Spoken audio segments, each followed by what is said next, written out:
une femme riche soupçonne son fils cupide et malhonnête de ne vouloir à son argent et élabore un plan pour le démasquer. Lorsque Suzanne Larsson a pris sa retraite à l'âge de 55 ans de son poste de PDG d'une multinationale, elle se réjouissait de pouvoir enfin profiter de la vie. Malheureusement, elle s'est retrouvée veuve très jeune et a élevé seule son fils. Suzanne était jolie, intelligente et drôle, mais elle avait refusé toutes les propositions. Elle vivait pour son fils et ne pouvait imaginer qu'il ne la chérissait pas, elle, son unique parent. Une semaine après son départ à la retraite, Suzanne déjeune avec son fils et commence à lui faire part de ses projets pour l'année à venir. « Je vais louer une villa à Nice, ou à Monte-Carlo, puis j'irai en Toscane. » Son fils Gary fronça les sourcils. « Une villa à Nice? Monte-Carlo ?» demanda-t-il.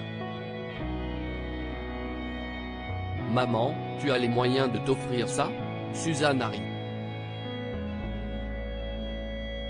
Hein, je peux me permettre de faire ça chaque année jusqu'à ma mort, » dit-elle. « Même si je vis jusqu'à 100 ans. Je ne savais pas que tu avais autant d'argent, » commenta Gary.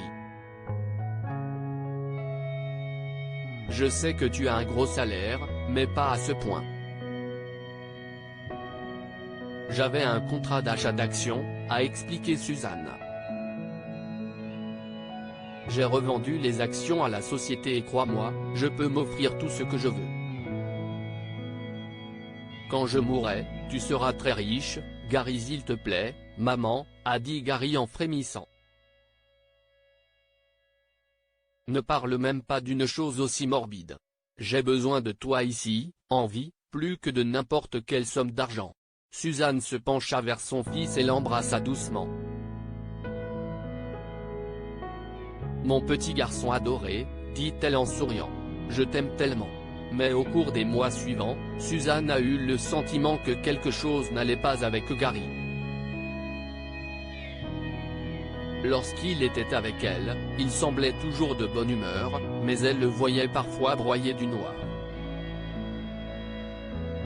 Elle lui a demandé ce qui n'allait pas, mais il lui a toujours répondu que tout allait bien. Suzanne a alors remarqué qu'à chaque visite de Gary, quelque chose disparaissait. Une fois, il s'agissait d'une minuscule mais très précieuse figurine en porcelaine de Dresde datant du XVIIIe siècle qui avait appartenu à sa mère, puis d'un bougeoir en argent sterling et d'un vieux bracelet en or et en améthyste. Suzanne savait que Gary avait dû prendre ces objets, probablement pour les vendre. Mais pourquoi ne lui avait-il pas demandé d'argent? Un dimanche, elle l'a vu farfouiller sous le capot de sa voiture. Suzanne a attendu que Gary soit parti, puis elle a ouvert le capot et regardé le moteur. « Je ne sais même pas ce que je regarde, » soupira-t-elle. Le lendemain matin, elle a appelé son mécanicien et lui a demandé de passer jeter un coup d'œil à sa voiture. L'homme a commencé à tripoter le capot, puis il s'est levé et a regardé Suzanne. « Madame Larsson, » dit-il. « Heureusement que vous m'avez appelé et que vous n'avez pas conduit cette voiture. Vos freins ont été coupés. Vous auriez pu mourir. » Mourir ? demanda Suzanne, choquée, et une terrible tristesse emplit son cœur. Son fils avait coupé ses freins. Gary voulait sa mort? Le gentil garçon qu'elle avait élevé avec tant d'amour n'aurait jamais fait cela. Mais Gary était devenu une autre personne et il ne ressentait aucune loyauté envers sa propre mère. Suzanne était une femme intelligente et pleine de ressources et elle a élaboré un plan. Le lendemain, Gary a reçu un appel téléphonique de la meilleure amie de sa mère, Martha. « Oh, Gary, » s'est-elle écriée. « Je suis vraiment désolée. La police m'a appelé. Suzanne a eu un accident et elle est partie. Martha continua à réconforter Gary en lui disant qu'elle s'occupait de tout, y compris de la nécrologie et de l'enterrement. Si est-il le moins que je puisse faire pour toi et pour elle, sanglota Martha. 3 jours plus tard, Gary et un grand groupe d'amis de Suzanne, dont Martha, ont assisté à une cérémonie commémorative en l'honneur de Suzanne. Ce que Gary n'a pas remarqué, si est qu'une femme avec des lunettes noires se trouvait dans un café de l'autre côté de la rue et lisait un journal. Il s'agissait de Suzanne qui lisait la rubrique nécrologique. La mère et amie bien-aimée Suzanne Larson a été tragiquement tuée dans un accident à l'âge de 55 ans. Le service commémoratif de Madame Larson aura lieu. Suzanne sourit. C'était parfait. Elle a traversé la rue et s'est tenue à l'arrière tandis que plusieurs personnes lui rendaient hommage. Puis, si est un Gary abattu qui a pris la parole. Ma mère ne manquera à personne plus qu'à moi, a-t-il déclaré, les larmes aux yeux. Elle était mon univers, mon tout. Je ne sais pas comment je vais survivre. Une voix claire l'interrompit alors. Je suis sûr que l'argent va t'aider. Gary regarda vers le fond de la salle et sursauta.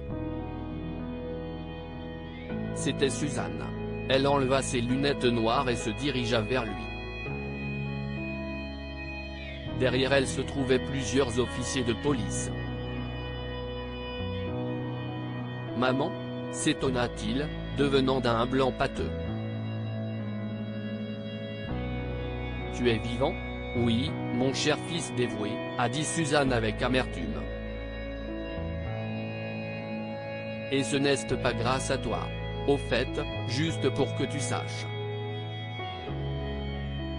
J'ai fait un Nouveau Testament et je donne tout mon argent à des œuvres de charité. » La police a arrêté Gary pour tentative de meurtre et il a passé plusieurs années très pénibles dans une prison d'État, pendant que Suzanne réalisait son projet de voyager à travers le monde. Que pouvons-nous apprendre de cette histoire? Les personnes les plus proches de vous peuvent être les moins dignes de confiance. Suzanne n'aurait jamais imaginé que son fils bien-aimé serait prêt à tuer pour s'emparer de son argent. Écoutez votre intuition, elle peut vous sauver la vie. Suzanne a eu le bon réflexe d'appeler son mécanicien, sinon elle aurait pu être tuée, car les freins ne marchaient plus.